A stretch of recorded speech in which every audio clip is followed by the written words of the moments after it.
Hello friends, आज આપણે નવી ચેનલ બનાવી છે। નવી ચેનલમાં તમારા બધાનું સ્વાગત છે અને મને તમે સાથ સહકાર આપજો। તો અહીંયા આપણે એક લીમડાનો સાબુ બનાવીશું। અમારી ચેનલનું નામ છે લાઈફસ્ટાઈલ ટ્રિક્સ। તો આપણે લીમડાનો સાબુ બનાવવા માટે સૌથી પહેલાં આપણે લીમડાના પાન છે તેને તોડી લેશું। તો અહીંયા કુદરતી નેચરલ આપણે સાબુ બનાવીશું। તો અહીંયા અમારા ફાર્મમાં આ એલોવેરા છે, તો એલોવેરા ની જેલ આપણે બનાવીશું। તો એલોવેરાના પાર્ટ છે તેને આ રીતે કટિંગ કરી લેશું। અહીંયા આપણે એલોવેરા જેલ છે તે આપણે નેચરલ બનાવીશું અને માર્કેટમાં ઇઝીલી તમને એલોવેરા જેલ છે તે તમને મળી જશે। તો એ પણ તમે ઉપયોગ કરી શકો છો। તમારી પાસે આ એલોવેરા હોય તો તમે એનો યુઝ કરી શકો છો।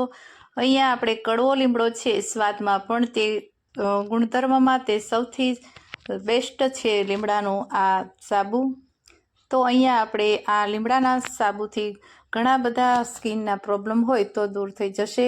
તો તમારે ધાધર, ખરજવું, ખંજવાળ આવતી હોય સ્કિનમાં, આવા કોઈ પણ પ્રોબ્લેમ હોય તો આ સાબુથી નાહવાથી તમારા વાળ પણ ચમકીલા અને ફોડો છે તો પણ દૂર થઈ જશે।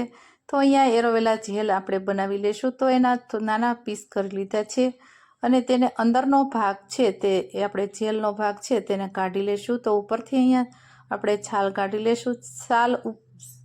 છાલવાળો પાર્ટ પણ તમે એડ કરી શકો છો, પણ આનાથી એકદમ સ્મૂથ પેસ્ટ બનશે અને એકદમ સ્કિનમાં ગ્લો અને ચમકીલી બનશે। એટલા માટે આપણે એલોવેરા જેલ તમારી પાસે આવી ફ્રેશ હોય તો તમે વધારે એડ કરી શકો છો અને તમારી પાસે ફ્રેશ ન હોય તો તમે 3 ચમચી જેવી આમાં એડ કરી શકો છો। અહીંયા ચોમાસામાં બધાને આ ડૉક્ટર હોય છે તેને સ્કિનનો પ્રોબ્લેમ હોય તો લીમડાનો સાબુ બહારથી લખી દેવામાં આવે છે। તો નાવાથી ખૂબ સરસ ખંજવાળ આવતી બંધ થઈ જાય છે। તો અહીંયા આપણે એલોવેરા જેલ છે તે બનાવી લેશું।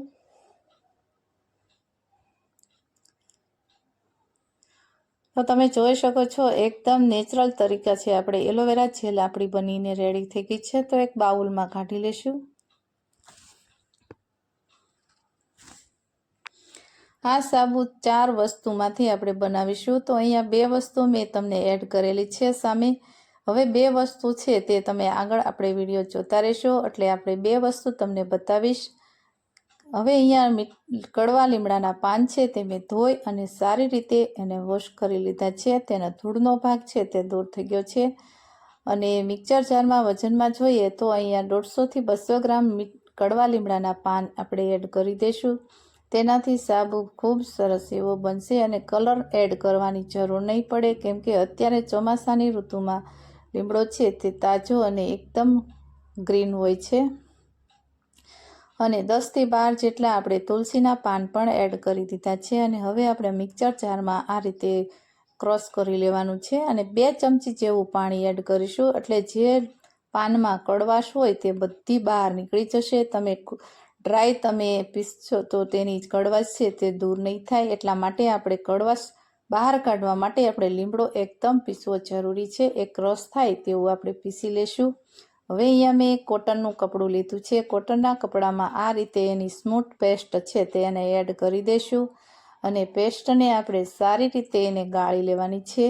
તમારી પાસે કોટનનું કપડું ન હોય તો ગરણી હોય તો ગરણીમાં પણ તમે ગાળી અને આ સાબુ બનાવી શકો છો, પણ કપડામાં તમે આ રીતે ગાળશો તો એકદમ સરસ જેલ જેવી પેસ્ટ આપણી આ રસ તમે જોઈ શકો છો બનીને રેડી થશે। અને બહાર આ રીતે સાબુ બનાવતા હોય છે। એકવાર તમે આ સાબુ છે તેને ઘરે બનાવી લેશો એટલે બહાર લેવા જવાની સાબુની જરૂર જ પડશે નહીં। અહીંયા લીમડાનો સાબુ હું આ બીજી વખત બનાવું છું। તમે આ એકવાર સાબુ બનાવી લેશો એટલે તમારે 500 ગ્રામનો તો મહિના સુધી તમારું સાબુ ઘરમાં 4 સભ્યો હોય તો એટલો ચાલે છે અને સ્કિન માટે ખૂબ જ જરૂરી છે। હવે જેનો છોલ છે તે નીકળેલો છે તેને આપણે ફેંકી દઈશું અને હવે અહીંયા એલોવેરા જેલ છે તેને પણ આ રીતે આપણે એકદમ કોટનના કપડામાં ગાળી લેશું એટલે એક રસ થઈ જશે અને જેનો ઉપર એમાં પણ કચરો હોય તે પણ દૂર થઈ જશે। કોઈ પાર્ટ રહી ગયા હોય મિક્સર જારમાં તો તમે જોઈ શકો છો એલોવેરા જેલ અહીંયા આપણે અડધી વાટકી જેટલી એડ કરી છે। તેનાથી સ્કિન છે તે ખૂબ જ ગ્લો કરે છે। આ જેલ નાખવાથી આપણી સ્કિન છે ચમકીલી અને એકદમ લીસી એવી સ્કિન આપણી બની જશે. તમારી પાસે જેલ હોય તો એડ કરવાની, નહીંતર આવી ફ્રેશ જેલ છે તે વધારે પણ એડ કરી શકો છો. હવે આ જેલ આપણી એડ કરેલી છે, તો હવે એને આપણે એકદમ સરસ એક જ દિશામાં ફેટી લેશું. હવે અહીંયા આપણે થોડોક અહીંયા એક જ દિશામાં ફેટવાથી અહીંયા જેલ છે તે લીમડાની અને બંને એક રસ થઈ ગઈ છે. હવે અહીંયા આપણે હળદર પાવડર છે તેને અડધી ચમચી જેટલો એડ કરીશું, તો એનાથી સ્કિનમાં ખૂબ જ નિખાર આવશે.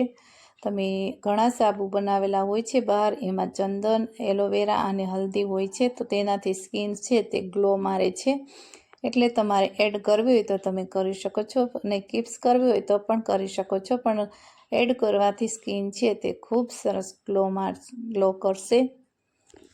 તો અહીંયા ચારેયનું મિશ્રણ એકદમ સરસ મિક્સ થઈ ગયું છે. હવે સાબુનું અહીંયા બેટર આપણું બનીને રેડી થઈ ગયું છે.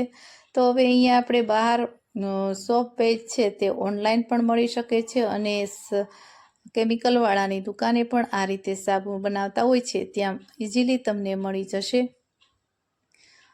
તો અહીંયા સોપ પેજ છે જેને આ રીતે આપણે નાના નાના ટુકડા કરી લેશું મીડિયમ સાઇઝના, એટલે ઓગળવામાં જલ્દી વાર લાગતી નથી અને જલ્દી પીગળી જશે. સોપ બેઝ છે તે અહીંયા મેં 500 ગ્રામ વજનમાં લીધો છે, તો અહીંયા 7 થી 8 સાબુ એટલા બની શકશે. તમે 200 ગ્રામમાં પણ આ સાબુ છે તે બનાવી શકો છો, તો 3 થી 4 સાબુ બનશે. તો અહીંયા મેં 500 ગ્રામ સોપ બેઝ લીધો છે, તેને આપણે એક પ્લેટમાં કાઢી લેશું.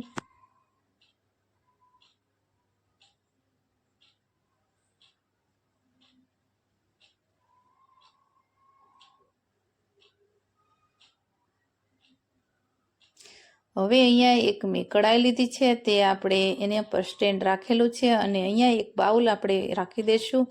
અને સોપ બેઝ છે તે પાણી ગરમ થઈ ગયું છે, એટલે 10 મિનિટ જેવું થાય એટલે આપણું 5 મિનિટ પછી આપણું સોપ બેઝ છે તે આ રીતે પીગળી જશે.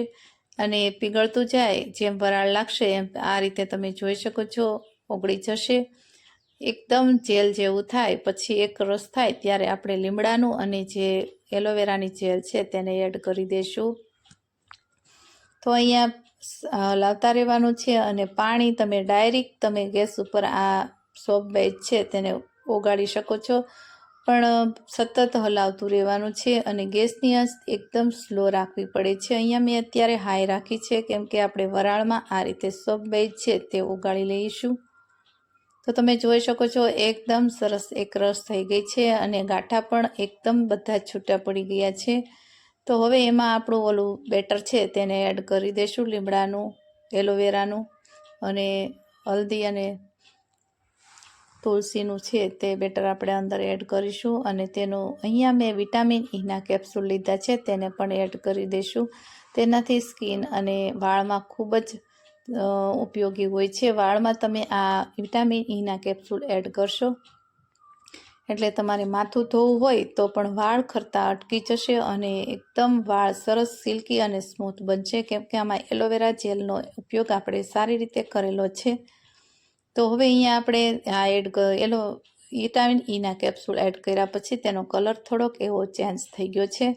તો હવે અહીંયા આપણે સોપ બેઝ છે બનીને રેડી થઈ ગયું છે. અને તો હવે અહીંયા આપણે સિલિકોન સાબુ બનાવવાની અહીંયા મોલ્ડ મેં લીધું છે. તમે ઓનલાઈન આ મંગાવી શકો છો, અને કોઈ પ્લાસ્ટિકની દુકાન મોટી હોય ત્યાં ઇઝીલી તમને આ શીટ મળી જશે.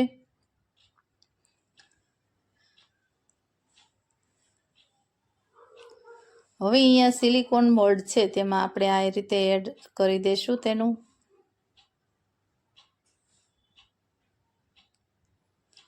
હવે અહીંયા ગરમ હોય તો પણ આ મોલ્ડ તમે એડ કરી શકો છો આ મોલ્ડમાં, કેમ કે આ સિલિકોન મોલ્ડ છે તે એટલું સરસ સારું હોય છે કે બળવાની કે તમને કોઈ એવી બીક લાગતી નથી કે અંદર સાબુ નીકળશે નહીં એવો પ્રશ્ન નહીં થાય આમાં. અને તમારી પાસે આ મોલ્ડ ન હોય તો તમે પ્લાસ્ટિકના ડબ્બામાં અથવા સ્ટીલની કટોરીમાં પણ તમે આ સાબુ છે તેને જમાવી શકો છો અને ઇઝીલી તમે બનાવી શકો છો.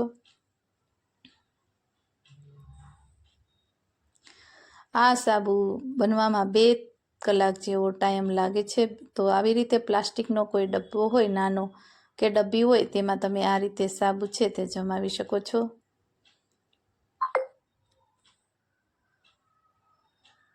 તો હવે અહીંયા ઉપર થોડાક એવા ફીણ જેવા થઈ ગયા છે તો તમે કાઢવા કિપ્સ કરી શકો છો. પણ મેં અહીંયા 2 સાબુમાં આપણે કાઢી લેશું એટલે તમને ખ્યાલ આવી જાય કે એક સાબુ કેટલો સરસ ગ્રીન બની અને રેડી થઈ ગયો છે. તો હવે અહીંયા સાબુને આપણે 2 કલાક સુધી રેસ્ટ થવા દઈશું. 2 કલાક પછી આપણે ચેક કરવાનું છે કે આપણું સાબુ બની ગયો છે કે નહીં. 2 કલાકમાં સરસ એવા સાબુ છે એ જામી જાય છે. તો તમે જોઈ શકો છો 2 કલાક થઈ ગઈ છે અને સાબુ સરસ એવા આપણા થઈ ગયા છે અને પંખારી રાખી શકો છો. તમારે ઉતાવળ હોય તો તમે ફ્રીજમાં પણ આ સાબુ છે તે જમાવી શકો છો. તો આવા સાબુ આપણે ઘરે બનાવીશું તો બહાર લેવા જવાની જરૂર પડશે નહીં અને આ સાબુ ખૂબ જ સરસ એવા બની જાય છે. ઇઝીલી તમે પહેલી વાર બનાવતા હોય તો પણ સારા એવા બનશે.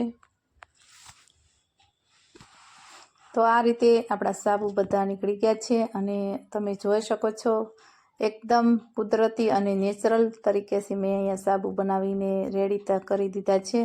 તો અહીંયા આપણે એક ડબ્બામાં સાબુ જમાયો તો એને મેં કાઢી અને આ રીતે હું તમને ડેમો બતાવીશ.